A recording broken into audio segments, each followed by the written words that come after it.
Good morning student. तो आज हम हमारा जो नेक्स्ट टॉपिक है गेम थ्योरी वो पढ़ेंगे। तो गेम थ्योरी का आज हम थोड़ा बेसिक जो डेफिनेशंस हैं वो देखते हैं। तो गेम थ्योरी की गेम थ्योरी से मतलब क्या है? गेम थ्योरी का मतलब ये है कि जैसे कोई भी गेम है या फिर कोई भी बिजनेस है, कोई भी जिसमें कोई भी गेम बिजनेस या कोई भी पॉलिसी, ठीक है, किसी भी चीज़ से रिलेटेड जिसमें क्या हो, एक तो ओपोनेंट हो, मतलब दो प्लेयर हों या दो से ज़्यादा प्लेयर हों, मतलब ओपोनेंट्स हों, ठीक है। तो उस केस में क्या होता है कि सबकी अपनी अपनी स्ट्रेटजीज होती हैं। जैसे मान लो कि हमारे 2 प्लेयर्स हैं, ठीक है, कोई भी गेम हम प्ले कर रहे हैं, तो 2 प्लेयर्स में एक क्या होगा, फर्स्ट प्लेयर, और उसका अगेंस्ट में क्या रहेगा, सेकंड प्लेयर। तो दोनों प्लेयर्स की जो ऑब्जेक्टिव रहेगा कि उनका ऑब्जेक्टिव क्या रहेगा, विनिंग का, ठीक है, ऑब्जेक्टिव रहेगा विनिंग का। और दोनों प्लेयर्स की अपनी अपनी क्या रहती हैं, स्ट्रेटजीज रहती हैं कि ऐसी क्या स्ट्रेटजी लगाएं जिससे क्या हो कि हम जीत सकें, ठीक है, उस गेम को क्या कर सकें, विन कर सकें, सबकी होती हैं।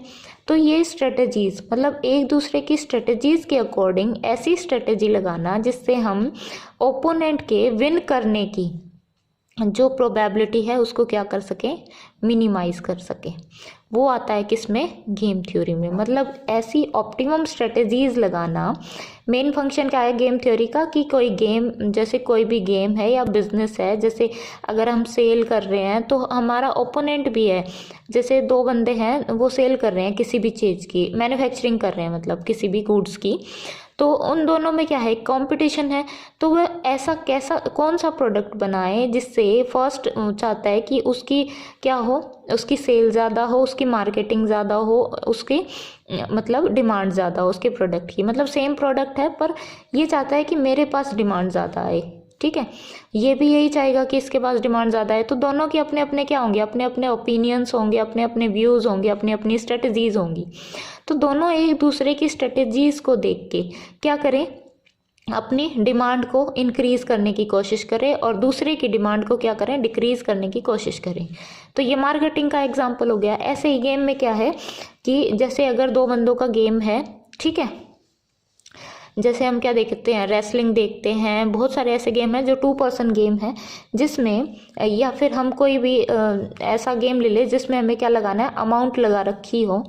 तो फर्स्ट प्लेयर क्या चाहता है कि सेकंड प्लेयर का गेम जो गेन है, मतलब अगर वो विन कर रहा है तो विन करने पे उसे कुछ ना कुछ तो मिलेगा ना, या तो कुछ कैश प्राइज मिलता है या फिर कुछ भी अवार्ड जो भी है वो मिलेगा, ट्रॉफी मिलेगी। तो ये फर्स्ट चाहता है कि जो सेकंड का जो गेन है उसको वो क्या कर दे, मिनिमाइज कर दे, मतलब कि वो लॉस में चला जाए और ये अपने मैक्सिमाइज कर ले किसको, अपने गेन को। तो ये आता है गेम थ्योरी में। मतलब कि एक दूसरे की स्ट्रेटजीज को देख के अपनी ऐसी स्ट्रेटजीज बनाना जो ऑप्टिमम हो, जो उनके विनिंग की प्रोबेबिलिटी को क्या करे, इंक्रीज करे। तो गेम थ्योरी का काम यही है कि ऐसी ऑप्टिमम स्ट्रेटजीज फाइंड आउट करना जो हमारे जो आउटकम है, जो गेन है, उसको क्या कर सके, मैक्सिमाइज कर सके। ये होता है गेम थ्योरी। तो ये तो हो गया इसका बेसिक सा इंट्रोडक्शन। अब देखो थोड़ा, it is the study of mathematical model of conflict and cooperation between intelligent rational decision makers। ये हमारा एक मैथमेटिकल मॉडल होता है कि इनके बीच में जो हमारे डिसीजन मेकर्स होते हैं ना, वो इसको यूज़ करते हैं। It is the branch of mathematics concern with the analysis of strategies for dealing with competitive situation where the outcome of a participant choice of action depend critically on the action of the other participant। तो इसका मतलब क्या है कि ये mathematics की branch है और ये किसके साथ कंसर्न है कि एनालाइज करे उन स्ट्रेटजीज को जिनके साथ वो जिनको यूज़ करके वो उस कॉम्पिटिटिव सिचुएशन को, मतलब कि उस गेम को क्या करना चाहते हैं, डील करना चाहते हैं। और जो आउटकम आए, मतलब पार्टिसिपेंट का, जो उनके एक्शन पे डिपेंड करता है, मतलब कि उनकी स्ट्रेटजीज पे डिपेंड करके जो उन पार्टिसिपेंट का आउटकम आएगा, या तो वो विन करेंगे या क्या करेंगे, लूज़ करेंगे उस गेम को, है ना। तो उनका जो आउटकम आएगा वो क्या होना चाहिए, उनके फेवर में होना चाहिए, ठीक है।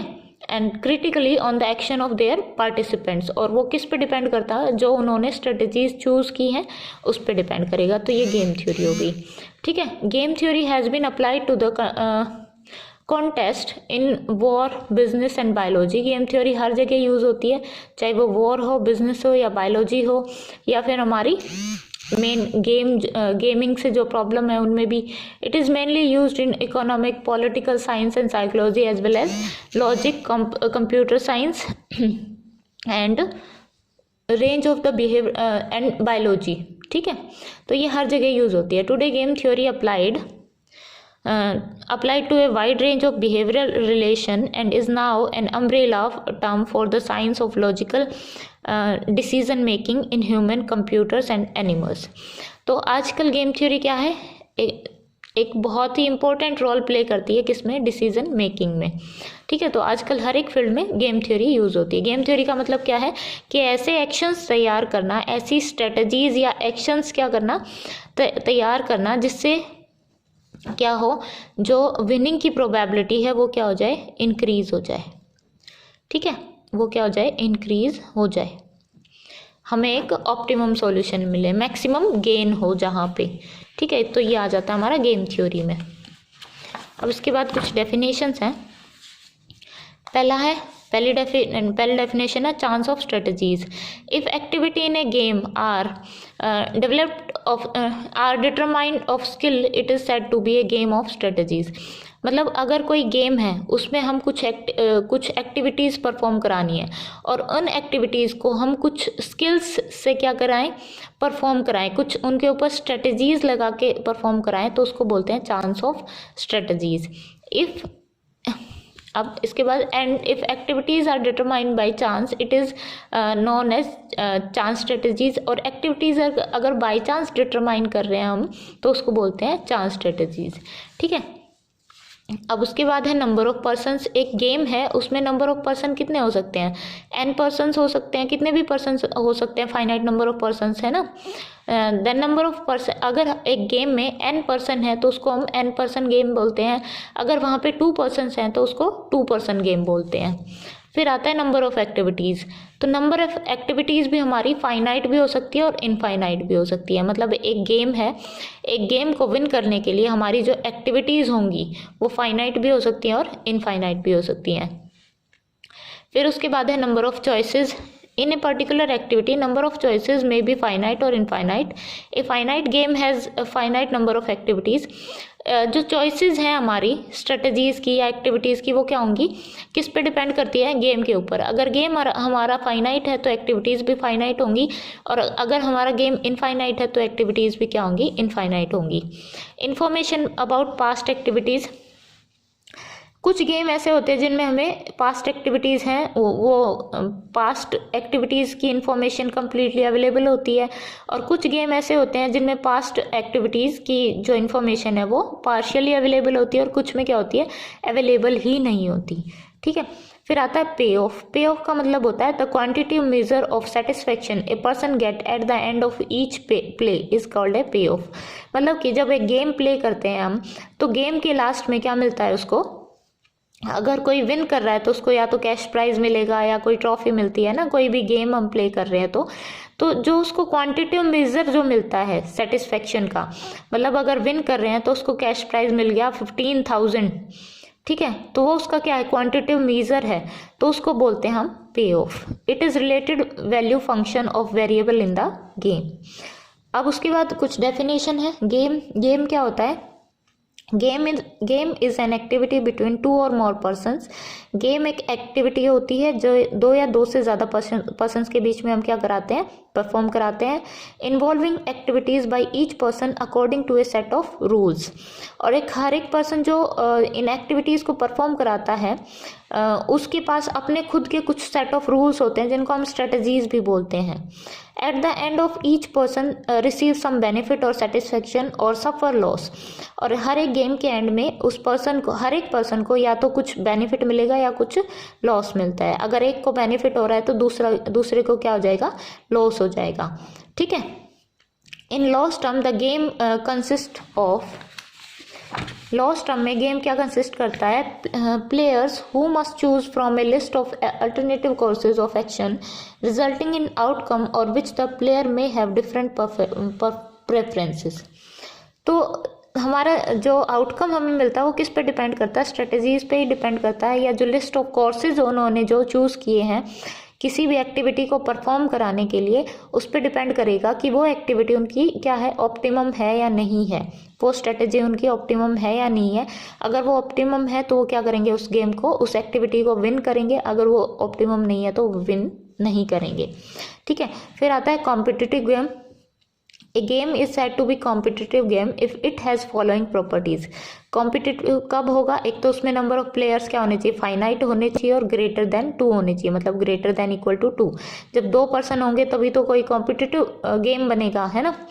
तो 2 पर्सन से ज़्यादा होने चाहिए या 2 पर्सन होने चाहिए और फाइनाइट होने चाहिए।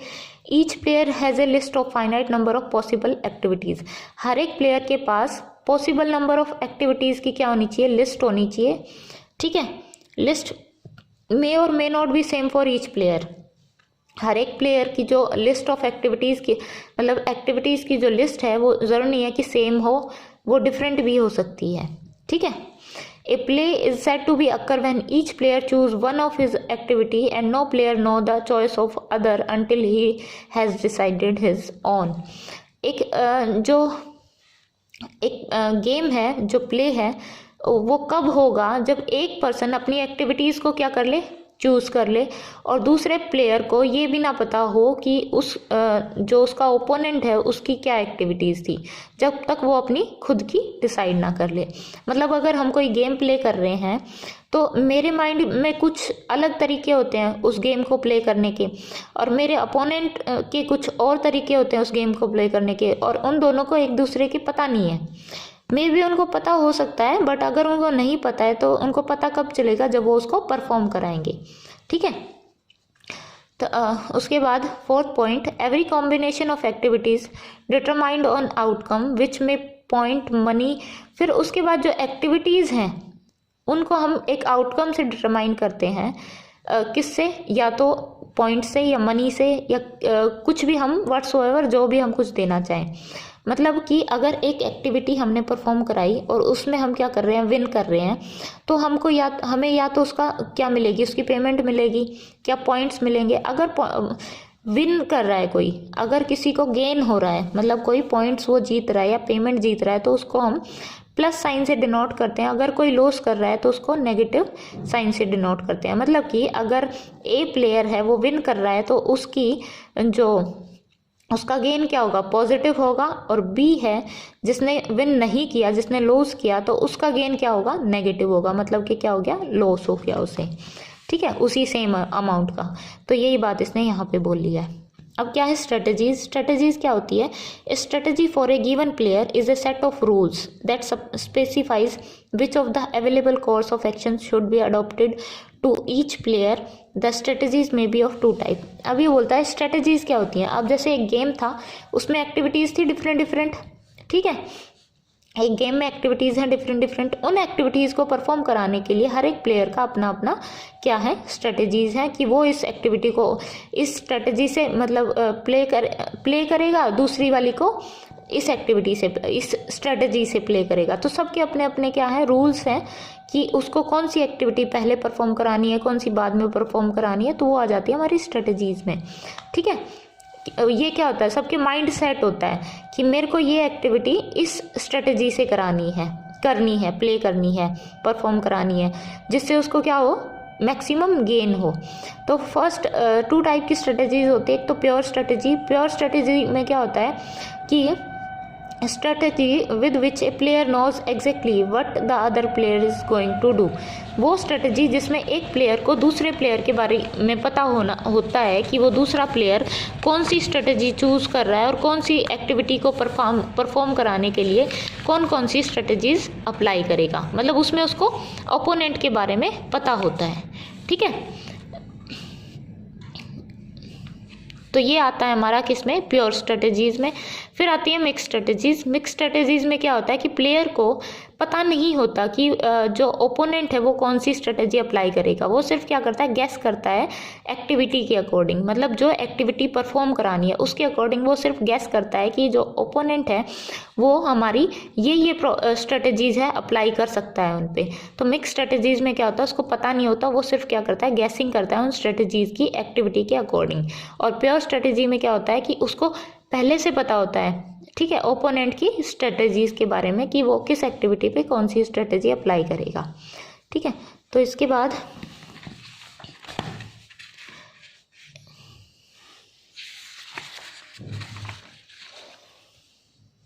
आज यहीं तक करते हैं, नेक्स्ट लेक्चर में हम यहाँ से शुरू करेंगे। ठीक है।